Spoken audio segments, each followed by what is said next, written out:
A pregnant woman in Georgia is being kept on life support because of the state's abortion ban. Adriana Smith was declared brain dead in February when she was 9 weeks pregnant. Her mother says she's been forced to keep her daughter alive on ventilators until the baby can survive at about 32 weeks because of state law. Georgia's Living Infants Fairness and Equality Act, or LIFE Act, bans abortions after 6 weeks of pregnancy or once a fetal heartbeat is detected. The law has a few exceptions, including medical emergencies or cases in which the pregnancy is medically futile and cases of rape or incest, when a police report has been filed and the fetus is less than 20 weeks old. Let's bring in CBS News reporter Jared Eggleston for more on this. Jared, what can you tell us about the situation? Lindsay, good afternoon. Well, within the last few minutes, I actually got off the phone with the Attorney General's office, who has a new statement on this, who is kind of refuting the assessment from the hospital. I want to read part of it to you here. They're saying that there's nothing in the LIFE Act that requires medical professionals to keep a woman on life support even after brain death. And they're saying, in their view, that this would not constitute them terminating the pregnancy.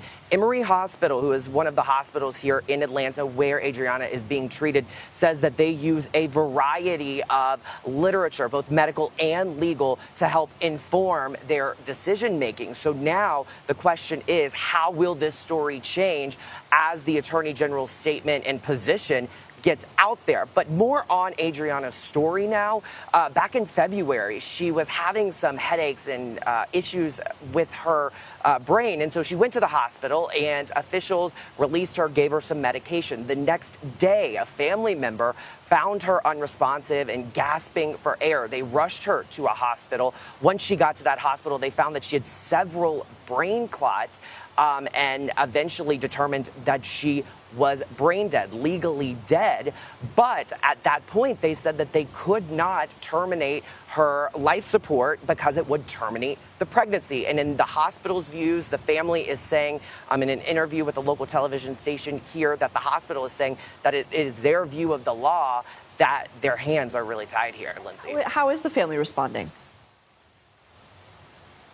You know, they are very emotional, as you might expect, because this is a roller coaster. Adriana has a 5-year-old son who her mother says has been at the bedside at the hospital, and he just thinks that his mother is sleeping. So the family right now is really in a tough position as they try to navigate this, not only from the medical care standpoint, because they also are saying that they don't know what the viability of this child will be once it is born. So they're saying they're juggling not only the questions about the long-term impacts if this child is actually born, and then also the impacts of their family and losing their daughter. All right, Jared Eggleston, tough story. We know you'll stay on top of it. Thank you. The official start of summer